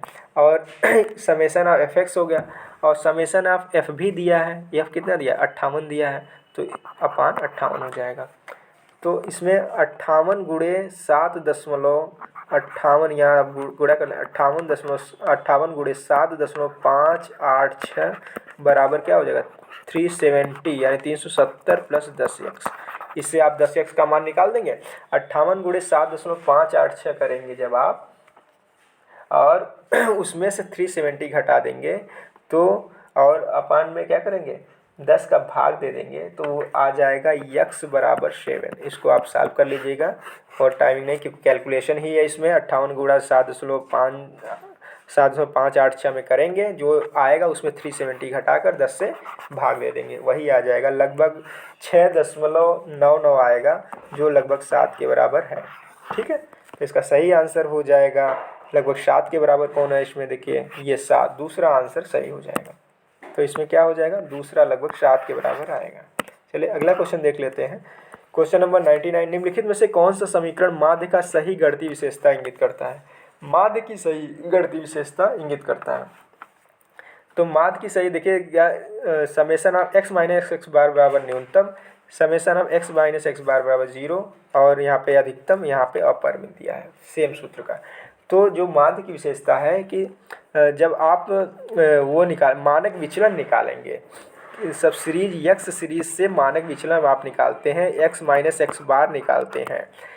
जैसे कि एक्स दिया है, एक्स का मान दिया रहता है, फिर उसके बाद आप जब निकालते हैं एक्स माइनस एक्स बार, एक बार माध्य निकाल लेंगे, यानी माध्य से जब आप विचलन निकालते हैं, ये वाली सीरीज एक्स माइनस एक्स बार वाली सीरीज जब निकालते हैं, तो जो एक्स माइनस एक्स बार का योग जो होगा, जो ये निकालेंगे योग, उस योग को क्या करेंगे, जब जोड़ेंगे, इसका योग जो होगा summation of x minus x bar का योग होगा, जो वो उसका मान 0 होता है। तो हमेशा जब भी आप, ये सही भी है, जब आप निकाल रहे हैं माध्य निकालने के बाद, जब ये आपका सवाल सही है कि नहीं, तो उसको चेक करने के लिए जब यक्स बार से विचलन निकालेंगे, आप डी निकालेंगे एक्स माइनस एक्स बार, तब उसका अगर योग 0 है, तब तो वो आपने सवाल सही लगाया है।